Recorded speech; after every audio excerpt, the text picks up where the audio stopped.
lagi di channel kebanggaan kita, Varius News. Channel yang menyajikan seputar Grand Prix, hanya untuk Anda.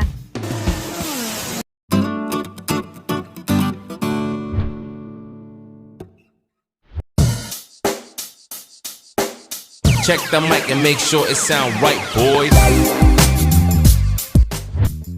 Secara mengejutkan, Francesco Guidotti, selaku manajer anyar baru Red Bull KTM, membeberkan penyebab utama mengapa Johann Zarco kurang tampil maksimal di pagelaran MotoGP 2021. Sebagai mantan atasannya di tim satelit Ducati Pramac Racing, Guidotti mengatakan beberapa kelemahan Zarco menjadi alasan utama mengapa pembalap asal Prancis itu kesulitan di musim 2021. Menurut pemaparan Guidotti, Zarco memang tampil kurang konsisten di MotoGP 2021. Dikarenakan ia melihat sosok rekan setimnya di Pramac yaitu Jorge Martin, yang tampil kompetitif saat menunggangi motor Ducati. Sehingga hasil yang tak maksimal pun sulit diraih olehnya. Seperti kita ketahui, pecinta balapan ajang motor tahunan ini, publik penikmat MotoGP tak menyangka atas kepindahan Guidotti ke tim Red Bull KTM, yang akan menjadi pelabuhan barunya di musim depan. Setelah 10 tahun lamanya, akhirnya ia meninggalkan tim Pramac Racing setelah 1 dekade perjalanan di karir stafnya.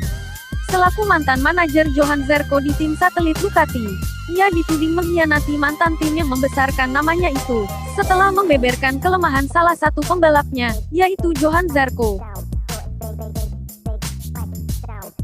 Terkadang Johann Zarco kehilangan arah atas konsisten performanya. Kemudian situasi yang membuatnya menjadi sulit. Tapi, itu adalah karakteristik dari banyaknya beberapa pembalap di grid. Semua itu terlihat dalam beberapa tahun terakhir, ungkap Guidotti, yang dilansir dari Speedweek pada hari Rabu, tanggal 22 Desember tahun 2021.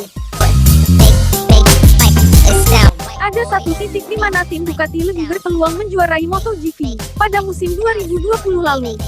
Bagaimana tidak, kesempatan emas itu terjadi tanpa hadirnya juara bertahan, yang mendominasi setiap musimnya, sekaligus rival berat bagi pembalapnya masa itu Dovizioso. Tanpa hadirnya Marc Marquez, seolah memberi peluang bagi Desmodovi, dan tim Ducati untuk menuju juara dunia perdananya di kelas MotoGP, setelah tak pernah lagi dilakukan pembalap lain, yang hanya bisa diraih 1 kali pada tahun 2008 oleh Stoner, dan satu-satunya pembalap yang bisa meraih gelar juara dunia bagi motor Ducati. Namun sayangnya kesempatan itu tak berpihak bagi Ducati, mengingat keseluruhan pembalapnya, yang memiliki talenta-talenta luar biasa, di tim pabrikan maupun bagi tim satelit. Harusnya Ducati merasa malu, dengan pabrikan lainnya seperti Suzuki, yang bisa memberikan gelar pada pembalapnya Joan Mir.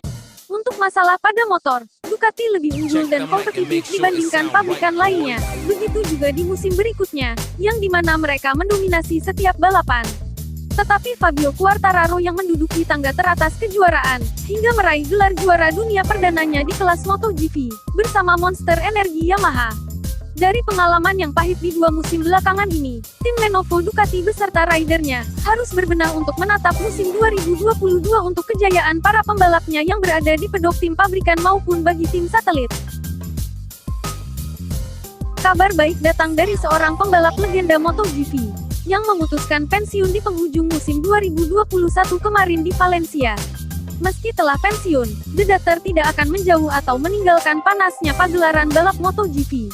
Beliau telah mewarisi adik, sekaligus muridnya yang bertalenta, yang akan meramaikan perebutan pagelaran juara dunia MotoGP tahun depan.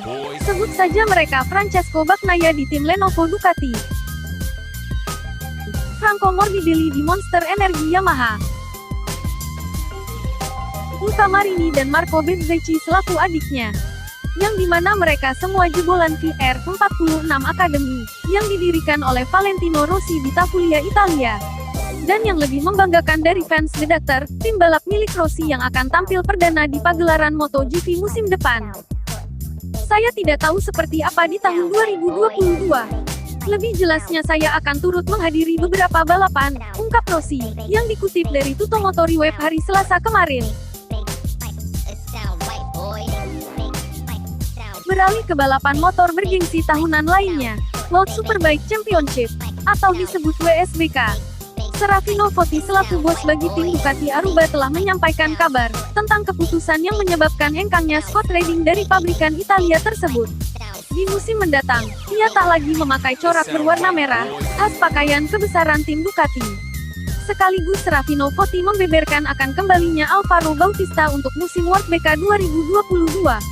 Ini bukan pertama kalinya bagi pembalap berkebangsaan Spanyol itu, untuk menggeber motor pabrikan Italia tersebut.